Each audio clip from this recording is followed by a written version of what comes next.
के पैगंबर हज़रत सुलेमान अलैहिस्सलाम। हज़रत सुलेमान अलैहिस्सलाम है, आपकी हुकूमत पूरी दुनिया पर थी। हवाओं पे भी हुकूमत थी, जिन्नात पे भी हुकूमत थी। जब कभी आपको कहीं सफ़र करना होता तो आप तख्त पे बैठते, हवाओं को हुक्म देते कि मेरे तख्त को फलां जगह पहुंचा दो। हवाएं उठाती और तख्त को लेके चलना शुरू कर देती। ये हुकूमत थी आपकी। जिन्नात आपके साथ होते थे, इंसान भी आपके साथ होते थे। एक दिन आप जब गुजरने लगे, आपका तख्त हवाएं अपने कांधे पे लेके चलने लगी। तवज्जो करना मेरी बात पे, मैं बताने लगा हूं माँ बाप क्या होते हैं। आप कांधे पे हवा के सवार होके चलने लगे तो हवा आपके तख्त को लेकर के जब मुस्तफ़ा के मदीने के ऊपर से गुजरी ना, आपने फरमाया हवा जरा तख्त को नीचे उतार दे। हवा ने तख्त को नीचे उतारा, आपने अपने जूते तख्त पे उतारे और अभी शहर मदीना आबाद नहीं हुआ था, सिर्फ जमीन थी, जंगल था। आपने जूते तख्त पे उतारे, नंगे पैर टहलने लगे। आपके साथ उम्मत के जो आपके उलमा मौजूद थे, कहने लगे हुजूर पूरी दुनिया पे हुकूमत है, ज़मीन आपके तहत कुदरत है। हज़रत जी आपने इतना बताइए, ये अपने जूते क्यों उतार दिए? आप तो वो बादशाह हैं कि ज़मीन पे आपकी हुकूमत है, आप तो वो बादशाह हैं कि हवाओं पे आपकी हुकूमत है, आपने जूते क्यों उतार दिए? हज़रत सुलेमान कहते हैं तुम्हें मालूम नहीं है, मुझे इस ज़मीन से मोहम्मद के मदीने की खुशबू आ रही है, मोहम्मद के मदीने की खुशबू आ रही है। गुलामों ने कहा था हुजूर कौन मोहम्मद, कैसा मदीना?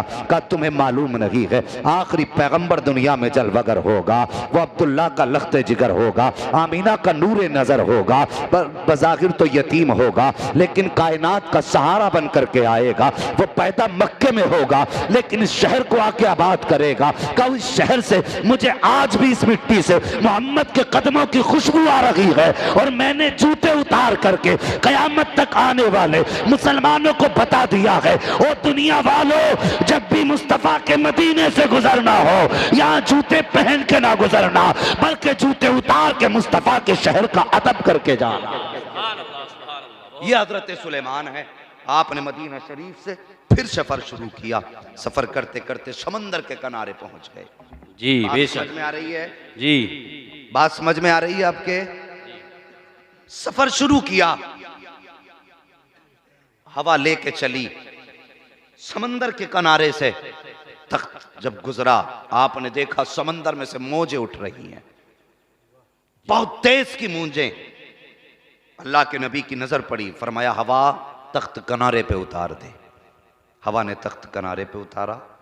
आपकी चूंकि गुलामों में जिन्नात भी थे, आपने जिन्नात की तरफ देखा है कोई जो समंदर की तह में जाए और जाके ये पता लगाए कि ये मौजें कहां से आ रही हैं। जी एक जिन्न था, उसने कहा हुजूर मैं तैयार हूं। छलांग लगा दी समंदर में, तह के अंदर जाने लगा। वापस आया थोड़ी देर के बाद, आपने फरमाया क्या हुआ? कहने लगा हुजूर मैं नीचे गया था, मैंने देखा समंदर में एक महल मौजूद है, उस महल के चारों तरफ ये मौजें घूम रही हैं। जी मेरी हिम्मत ना हो सकी मैं उसके करीब जा पाता। गौर करें, ये जिन्न है जिसको अल्लाह ने बेहिसाब ताकत अता फरमाई है। ये कह रहा हुजूर मुझ में हिम्मत न थी मैं उसके पास जा पाता। फिर आपने अपने गुलाम की तरफ देखा, जो इंसान है, नाम आसिफ बिन बरखिया है। देखने के बाद फरमाया क्या तुम जा सकते हो? उन्होंने कहा हुजूर अगर हुक्म दें, ये तो समंदर है, मैं तो आग के अंदर छलांग लगा सकता हूं। ये होते हैं आशिक और ये होते हैं गुलाम। अगर पीर कह दे तो फिर छलांग लगा दो, अगर पीर के कहने पे बंदा समंदर में छलांग लगा दे तो फिर डूबा नहीं करते हैं, बल्कि डूबने वाले भी किनारे लग जाया करते हैं। बेशक यही बात। आशिक था, छलांग लगा दी। हजरत आसिफ बिन बरखिया ने गए, थोड़ी देर के बाद आए, आके कहने लगे हुजूर समंदर के अंदर जो महल है काफ़ी भारी है, मैं उसके चारों तरफ घूम के आया हूँ, कोई दरवाज़ा नहीं है उसमें, अगर आप मेरे साथ कुछ जिन्नात को भेज दें हम उसे बाहर निकाल के ले आएंगे। कितनी बड़ी ताकत कि आप जिन्नात भेज दें हम उसे बाहर निकाल के ले आएंगे। आपने जिन्नात की जमात की तरफ देखा, जो ताकतवर थे, कहा जाओ आसिफ बिन बरखिया के साथ चले जाओ। वो जिन्नात उठे और आसिफ बिन बरखिया के साथ समंदर के अंदर गए और जाकर के उस महल को उठाया, किनारे पे ला के रख दिया।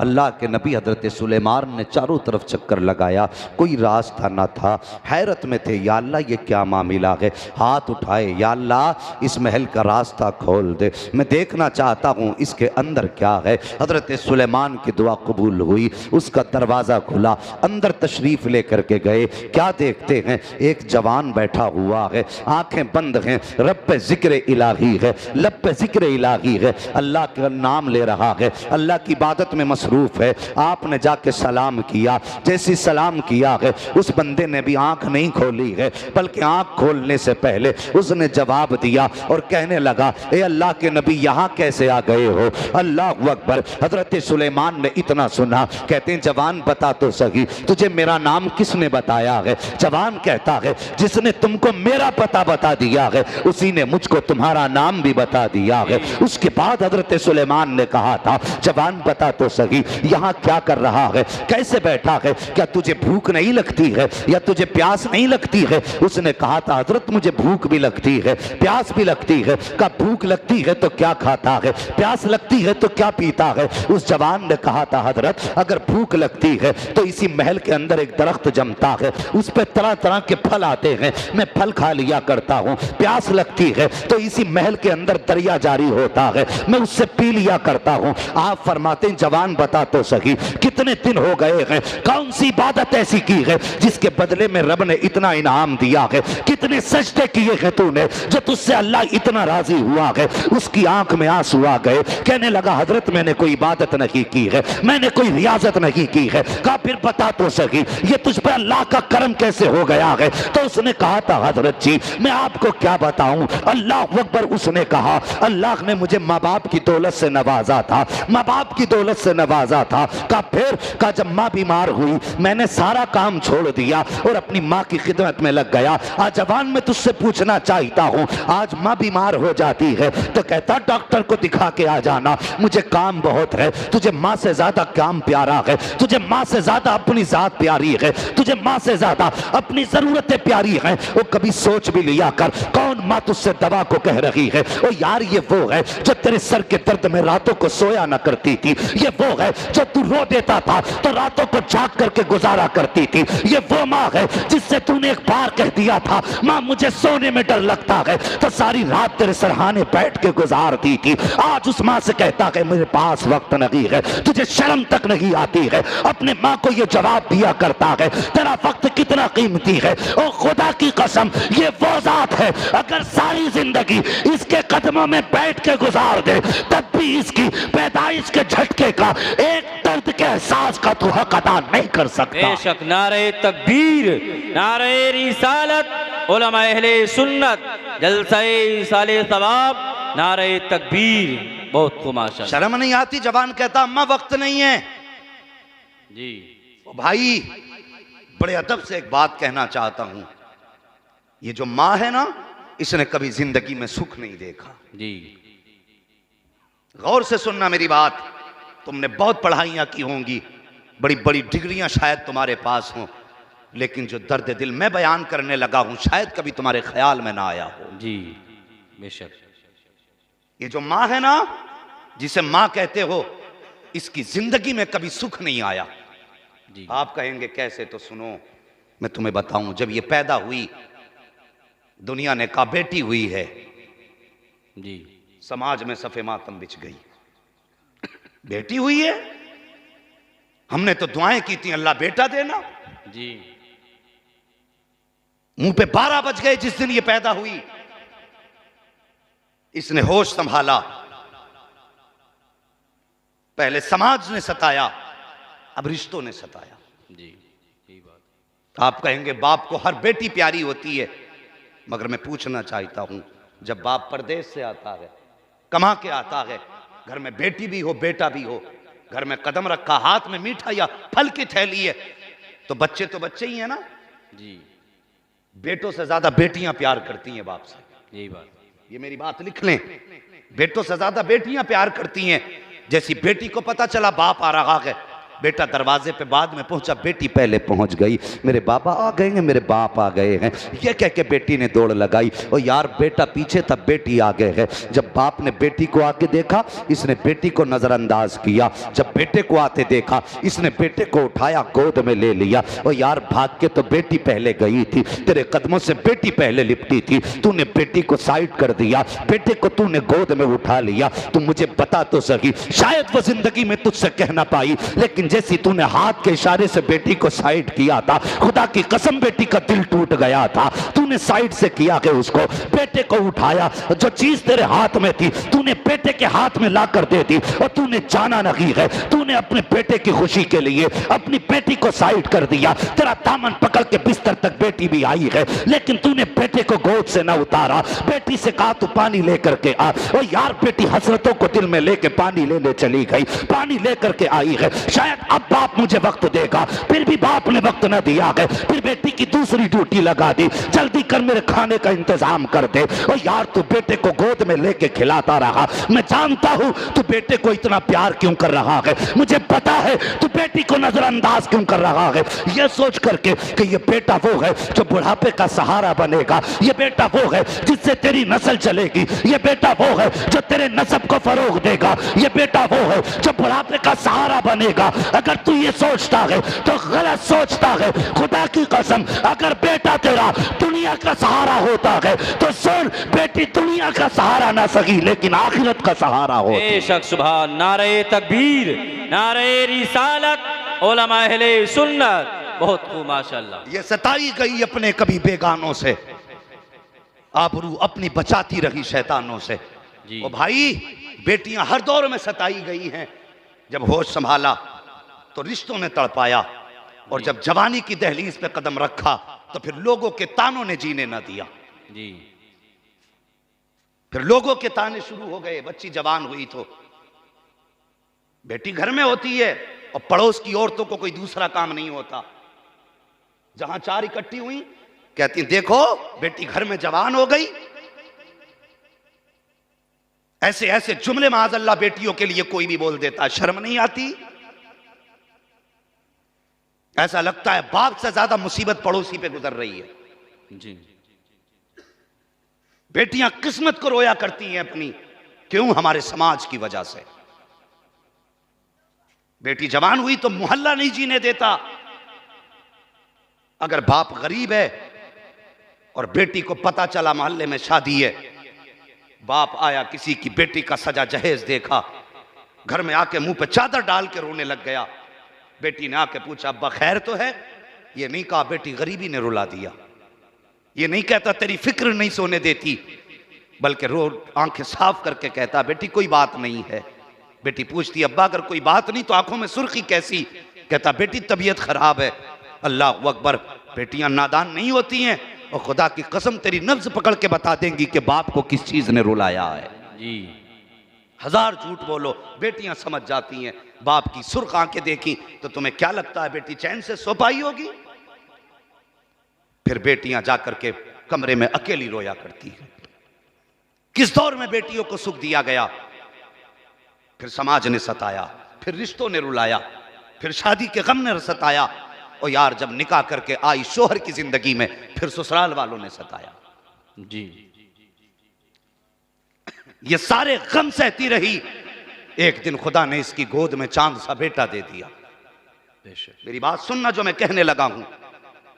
इतने गमों को पार करने के बाद खुदा ने चांद सा बेटा इसकी गोद में दिया। माँ ने बेटे का चेहरा देखा, सारे गम भूल गई। ये हसरतें जागी कि अब जिंदगी में सुख ना मिला, बेटे की जिंदगी में चैन कर लूंगी, बेटे की जिंदगी में आराम मिल जाएगा, बेटे की जिंदगी में राहत मिलेगी। और यार कितनी हसरतें माँ की तेरी जिंदगी से वाबस्ता थी, कितनी ख्वाहिशें माँ की तेरी जिंदगी से वाबस्ता थी। कौन से ख्वाब माँ ने तेरे साथ न सजाए थे? कौन सा ख्वाब ऐसा था जो माँ ने तुझे छोड़ के देखा था? क्या माँ के दिल में यह ख्याल न था कि बेटा जवान होगा मेरी जरूरतें पूरी करेगा, परदेश से आएगा मेरी ख्वाहिशें पूरी करेगा? और यार जो जवानी की दहलीज पे तुझे ये सोच करके लाई कि ये बेटा मेरा सहारा बनेगा, जब जवानी की दहलीज पे पहुंचने के बाद यही बेटा माँ को ताने दे के कहता है कि चुप रहा कर, तेरे खर्चे उठाऊंगी, अपने बच्चों के खर्चे उठा दिखाओ तो खुदा की कसम माँ के दिल पे बिजली गिर जाया करती है। और जवान तुझे किसने बता दिया कि अमीर माँ से छुपा के हुआ जाता है, बाप से बचा के अमीर हुआ जाता है? नहीं, खुदा की कसम ऐसा नहीं है। अगर अमीर बनना चाहते हो तो माँ से छुपा के अमीर नहीं बन सकते, बल्कि माँ के कदमों पे दौलत लुटाया करो। इधर माँ खुश हो जाएगी, उधर मदीने वाला मुस्तफा खुश हो जाएगा। सुभान अल्लाह। नारे तकबीर, नारे रिसालत, शान वालिदैन, मुफ्ती हम्माद रजा साहिब किबला। बहुत खूब माशाअल्लाह। कभी माँ को ताने न देना, कभी बाप को जवाब मत देना। लोग सोचते हैं कि यार हम माँ बाप का खर्चा उठा रहे हैं, यही हुस्न अखलाक है जी। ये माँ बाप की फर्माबरदारी है। नहीं, ये फर्माबरदारी नहीं है। सुख में तो सब उठाते हैं, मजा तो तब है जब तू दुख में माँ के नाज उठा। जी बेशक। बंदा कहता मैं अपने बाप की बड़ी इज्जत करता हूं, मैं बोलता ही नहीं उनके सामने। उनके सामने चुप रहना ये सिर्फ अदब नहीं है, बल्कि अगर वो तमाचा भी लगाएं तो गर्दन झुका ले, ये अदब है जी। अगर बाप तमाचा लगाते तो बंदा कहता आज तक बर्दाश्त किया, मेरी इज्जत पे हाथ डाल दिया तुमने, मेरे 4 यारों के सामने मुझे डांट दिया और शर्म नहीं आती? बाप ने तमाचा लगाया है तो तुझे रुसवाई लग रही है? बाप के तमाचे को गर्दन झुका के बर्दाश्त कर ले, अल्लाह तुझे इज्जतों की महराज अता फरमाए। बेशक। ये है माँ बाप की फर्माबरदारी। तवज्जो करें। हजरत सुलेमान कहने लगे बता यहां किस सजदे और किस इबादत के जरिए पहुंचा? कहने लगा हुजूर कोई इबादत नहीं, कोई सजदा नहीं। कहा फिर? कहा हुजूर मेरी माँ थी, बीमार हुई, मैंने सब कुछ छोड़ के माँ की खिदमत में लग गया। 8 साल माँ की खिदमत करता रहा। 8 साल के बाद माँ के इंतकाल का वक्त आया। माँ ने अपने हाथ उठाए, कहने लगी बेटे 8 साल मेरी खिदमत तूने बेहिसाब की है, आज खिदमत की बदले में मुझसे फल ले ले, मेरे सीने से लग जा। ओ यार माँ माँ होती है, जाते जाते भी औलाद की फिक्र सताती है जी, मरते मरते भी औलाद का गम सताता है माँ बाप को। ये रिश्ते होते हैं इनके साहिब, ये इनका प्यार होता है। अपनी फिक्र नहीं, दम घुट रहा हो फिक्र औलाद की होती है। यही बात। और कभी किसी माँ बाप वाले परदेसी से पूछना, ओ यार तुम परदेश रहते हो, तुम्हारे सर में दर्द हो, 7 समंदर पार हो, हिंदुस्तान की जमीन पे माँ को पता चल जाता है मेरा बेटा बीमार है जी। ये रिश्ता होता है माँ बाप का औलाद से। कभी देखना, कभी बूढ़े माँ बाप देखो, तुम्हें अक्सर बड़े मिल जाएंगे इधर उधर, इसलिए कि इस दौर में माँ बाप की इज्जत करते ही कौन है। दिन भरते हैं माँ बाप के दिन। कभी देख लेना, अगर बूढ़े माँ बाप के साथ औलाद ने कितना भी बुरा किया हो, रात में अगर बूढ़ी माँ की आंख खुल जाए, बेटा परदेश में हो, चाहे कितने दुख में माँ हो, हाथ उठाती है तो ये नहीं कहती अल्लाह मुझे ताकत दे दे, अल्लाह मुझे सेहत दे दे, अल्लाह मुझे शिफा दे दे। रात को आंख खुलती है, माँ के हाथ उठते हैं, कहती या अल्लाह मेरी तो खैर है, मेरे बेटे को सलामत रखना। जी बेशक। ये माँ होती है, ये इसका प्यार होता है। अल्लाह अकबर। जवानों माँ से दुआएं लिया करो। बेशक अकबर। यार दोस्तों के लिए माँ बाप को न सताना, कोई तुम्हारा नहीं है, सब मतलबी हैं। अगर झूठ हो मेरी बात तो कभी अपने यार के तमाचा मार के देखना, कभी जिंदगी में तेरा मुंह देख ले तो फिर मुझसे बात करना। जिस पे तुझे सबसे ज्यादा नाज है, कभी अपने घर से हाथ पकड़ के उठा के देख एक बार, और फिर तुझे अपने दरवाजे पे वो चढ़ा ले तो मुझसे बात करना करके।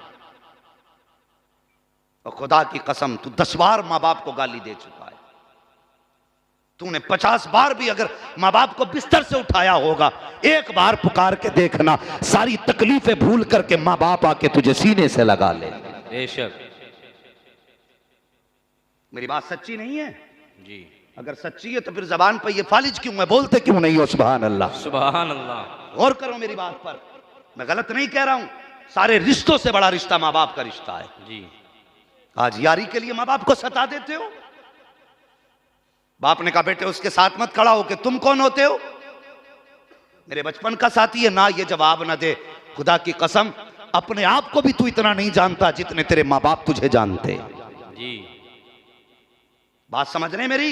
ये माँ बाप होते हैं, हज़रत सुलेमान अलैहिस्सलाम से कहने लगा, हुजूर मेरी वालिदा के इंतकाल का वक्त आया। हाथ उठाए, कहा बेटे आखिरी वक्त है, माँ से दुआएं ले ले। कहा मैं दौड़ के गया, माँ के सीने से लग गया, मैंने आंसू बहाए। कहा माँ छोड़ के ना जा, माँ इस तरह ना छोड़ के जा। अल्लाह अकबर। माँ ने कहा मुझे सीने से लगाया और उसके बाद हाथ उठाए, कहने लगी या अल्लाह मैं मजबूर हूँ लेकिन तू तो मुख्तार है। मेरा बेटा 8 साल तक मेरी खिदमत करता रहा है, ए मेरे परवरदिगार अब मेरा दुनिया से जाने का वक्त आ गया है। या अल्लाह मैं बेबस माँ हूँ, अपने बेटे को क्या दे सकती हूँ? बस एक तुझसे ख्वाहिश है, एक तमन्ना है तेरी बारगाह में। मालिक एक दुआ कर रही हूँ, मेरे मौला मेरे बेटे को इबादत की तौफीक दे देना। सारी जिंदगी या अल्लाह ये तेरी इबादत करता रहे ताकि ये जन्नत में जाने के रास्ते आसान हो जाए। माँ ने इतनी दुआ बेटे को दी है। अल्लाह अकबर। माँ ने बेटे को इबादत की दुआ दी है। कहता माँ का इंतकाल हो गया। कुछ दिन के बाद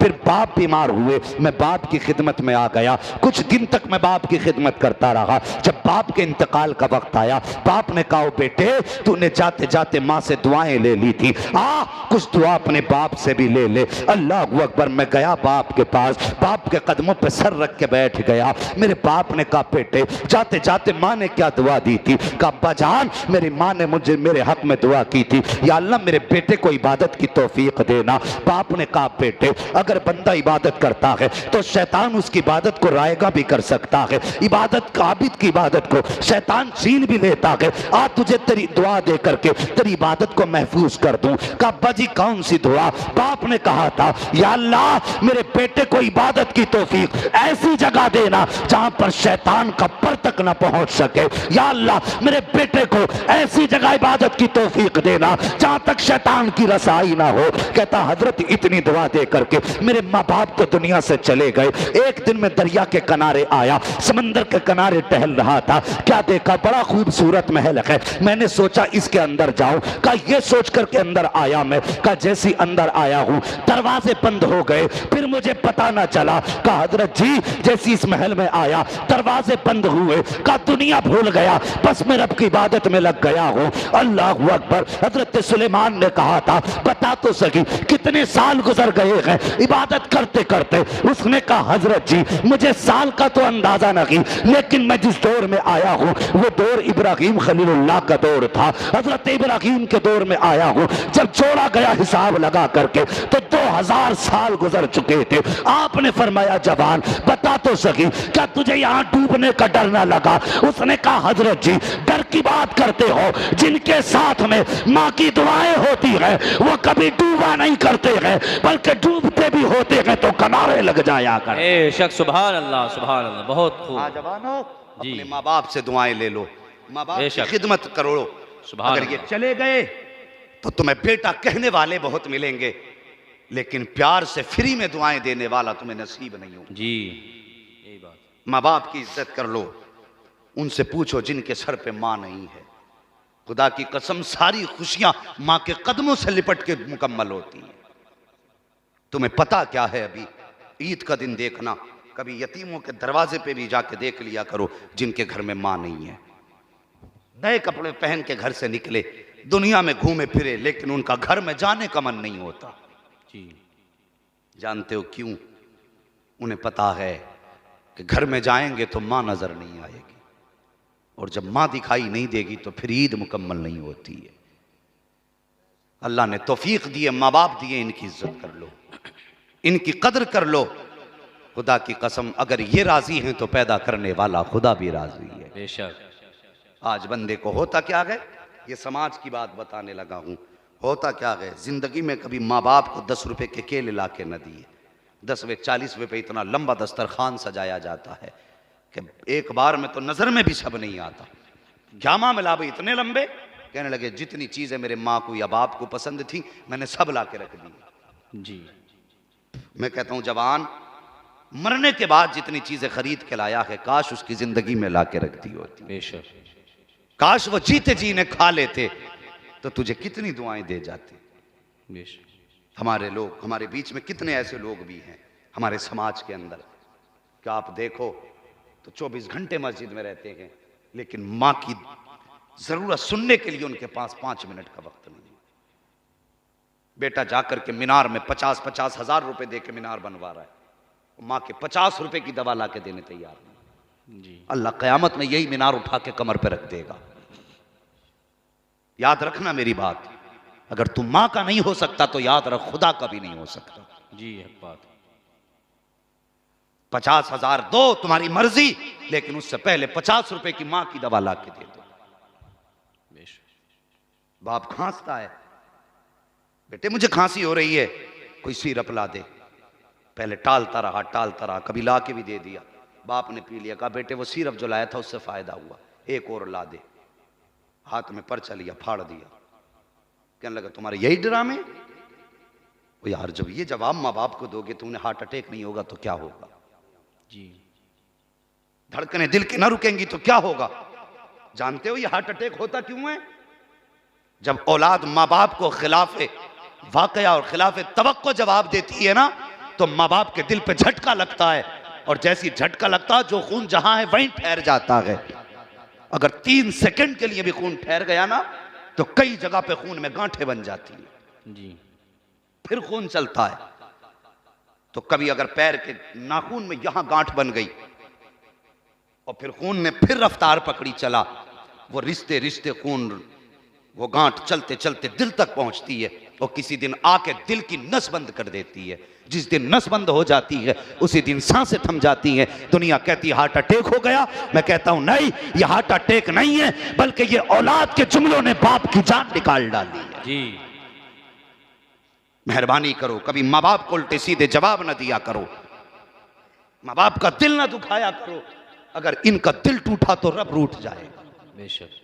फरमाया गया अगर तुझे ये पता करना है तेरे बाप, तेरा रब तुझसे राजी है कि नहीं, फरमाया सुबह उठ बाप का चेहरा देख ले, अगर बाप राजी है तो समझ ले तुझसे खुदा भी राजी है। बेशक। हाँ, अगर तुझसे बाप राजी है तो समझ ले तुझसे खुदा राजी है, और अगर बाप नाराज है तो तुझसे खुदा भी नाराज है। जी खुदा रा मेहरबानी करो, माँ बाप की इज्जत कर लो, कद्र कर लो। ये बातें उनके लिए थी जिनके माँ बाप जिंदा हैं, और जो लोग ऐसे हैं जिनके माँ बाप दुनिया से चले गए हैं, और वो चाहते अब हम क्या करें, माँ बाप तो चले गए, अब ये बरकतें कैसे हासिल करें। फरमाया गया अगर माँ नहीं है तो माँ की जगह पे खाला की खिदमत करो, अल्लाह ताला तुम्हें माँ की खिदमत का सवाब अता फरमाएगा। बेशक।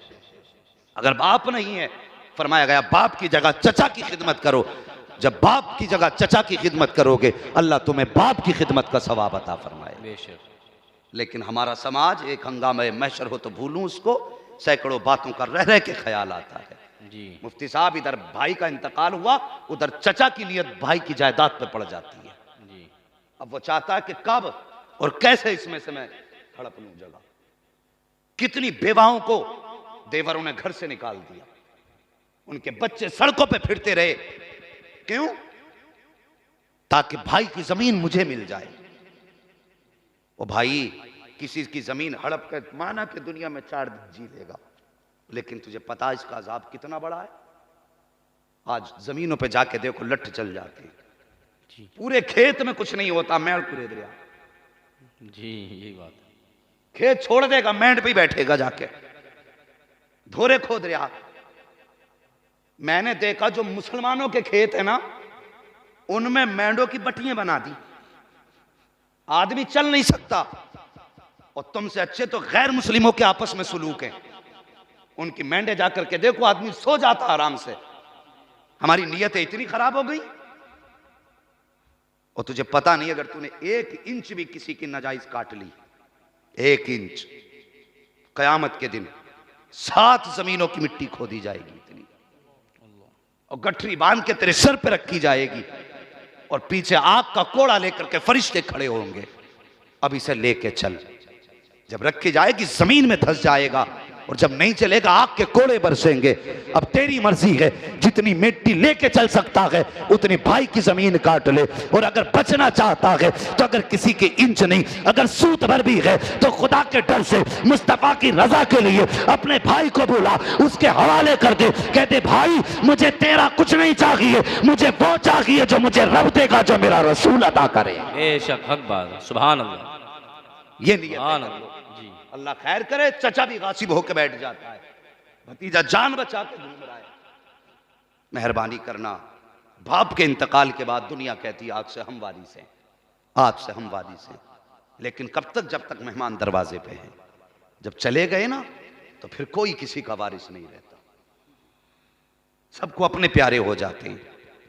ओ यार, अगर घर में भाई भतीजे यतीम हैं, खुदा की कसम अगर तुझे लगता है उन्हें मेरे भाई की याद आती होगी तो कभी बाप बन के उनके दरवाजे चला जाया कर। वो कभी यतीमों के सर पे हाथ रख के पूछ, बेटे कोई काम तो नहीं है, कोई तकलीफ तो नहीं है, तेरा इतना कह लेने से तेरा कुछ घिस नहीं जाएगा, तेरा कोई नुकसान नहीं हो जाएगा। अलबत्ता इतना जरूर है, जब तू यतीम भतीजों के पास जाएगा, उनकी खैरियत पूछेगा, इधर यतीम खुश हो जाएगा, उधर कब्र में तेरे भाई की रूह मुस्कुराने लग जाएगी। बेशक, सुभान अल्लाह। हम तो इतना करते ही नहीं जी। बल्कि होता क्या, अगर भतीजे छोटे हैं, भतीजी छोटी है, यतीम है, और अपने बच्चे चीज खाते हैं और भतीजे को आते देखा तो बच्चे से कहता जा अंदर कमरे में जाके खा ले, कहीं उसकी नीयत ना पड़ जाए। जी, ये हम अपने बच्चों से कहते हैं अंदर जाके खा ले, कहीं इसकी नीयत ना पड़ जाए। और लोगों, अगर बाप बेटों के साथ ये जुमले इस्तेमाल करे और सगे भतीजे यतीम को ये कह के अलग कर दे कि इसकी नीयत पड़ जाएगी, पूछने की जरूरत नहीं है। कयामत कब आएगी? जब यतीम से खाना छुपाया गया, समझ लेना कयामत तेरे दरवाजे पे आके खड़ी हो गई। अल्लाह अल्लाह। कभी यतीमों से खाना ना छुपा, और तुझे क्या पता यतीमों को मेरे नबी ने कितना प्यार किया है। जी। एक दिन एक चौक में मेरे हुजूर खड़े, कुछ बच्चे खेल रहे थे, एक सहाबी अपने बच्चे को बुलाने आए, हुजूर ने फरमाया ठहर जा, अभी ना लेके जा। चले गए, फिर कुछ देर के बाद आए, कहा हुजूर मैं ले जाऊं अपने बच्चे को, कहा भी नहीं। तीसरी मर्तबा आए, हुजूर ने फरमाया इधर आ, कहा क्या बात है, कहा हुजूर मेरा बच्चा है, सुबह से यहीं पे है, माँ बहुत याद कर रही है बेटे को, मैं बुलाने आया हूँ। आका फरमाते हैं क्या तुझे दिखाई नहीं दे रहा कि जब से ये बच्चे खेल रखे हैं तब से मोहम्मद भी इसी चौराहे पे खड़ा है। बेशक, सुभान अल्लाह। अल्लाहू अकबर, सारे कह दो सल्लल्लाहु अलैहि वसल्लम। सल्लल्लाहु अलैहि वसल्लम। हुजूर ने फरमाया मैं भी तो तब से खड़ा हूं जब से ये खेल रहे हैं। गर्दन झुक गई। हुजूर ने फरमाया वो देख, इस बच्चों में कुछ यतीम बच्चे भी खेल रहे हैं। जी। हुजूर फरमाते हैं जब यतीम मुझे देख के मुस्कुराते, मैं इन्हें देख के मुस्कुराता हूं, आका फरमाते हैं यतीम खुश हो जाते हैं। कहा ठहर, अगर तू अपने बेटे को लेके चला जाएगा और अपने बेटे को आवाज देगा, हो सकता है किसी यतीम को यह एहसास हो जाए काश मेरा भी बाप होता तो मुझे भी बुलाने आ जाता। जी। और यार ये परवाह की मेरे नबी ने यतीमों की। आज बंदा सगे भतीजों को, अपने सगों को धक्के देता है। मेहरबानी करो, अगर किसी के सर पे बाप का साया नहीं है और खुदा ने तेरा साया औलाद के सर पे रखा है तो एक सजदा शुक्र का अल्लाह की बारगाह में किया कर, कहा कर या अल्लाह तेरा शुक्र है अभी तूने मेरा साया मेरे औलाद के सर पे बचा के रखा है। जी बेशक। वरना यह भी तो हो सकता था कि उसकी जगह पे तू लेटा होता, तेरी जगह पे वो बैठा होता। और यह भी तो हो सकता कल तेरे बच्चे यतीम कर दिए जाए। जी। तो यार किसी के यतीम को देखो ना तो अपने बच्चों को नसीब समझ के अपनी जेब से जो हैसियत हो तुम्हारी जेब में हाथ डाल, यतीम बच्चे के हवाले कर दे। और खुदा की कसम ये सोच कि आज मेरे बच्चों के सर पे कोई हाथ रखने वाला ना होता तो बच्चों का क्या होता। ठीक उसी तरह आज ये यतीम है, या अल्लाह मैंने इनके सर पे हाथ रख दिया है, तू मेरे बच्चों के साये को सलामत रखना। ये सोच के यतीमों पे हाथ रखा करो। मेहरबानी करो, यतीमों का ख्याल करो, अपना हो या पराया। अगर पता चल जाए ना यतीम है तो उसके सर पे हाथ रख दिया करो शफकत से। जी। फरमाया गया अगर तुम शफकत से यतीम के सर पे हाथ रखोगे तो जितने बाल तुम्हारे हाथ के नीचे आएंगे अल्लाह तुम्हें उतनी ही नेकियां अता फरमा दे। बेशक, सुभान अल्लाह। मेहरबानी करें, मुआशरे को अच्छा करें, बेहतर करें। मुफ्ती साहब ने 40वें के खाने और 10वें के खाने के बारे में जो कहा, इस पे पाबंदी से अमल करें। ये कई जगह से शिकायतें आ चुकी हैं, बस वक्त बहुत हो चुका है। मैं चाहता हूं कि बस अब गुफ्तगू खत्म कर लूं।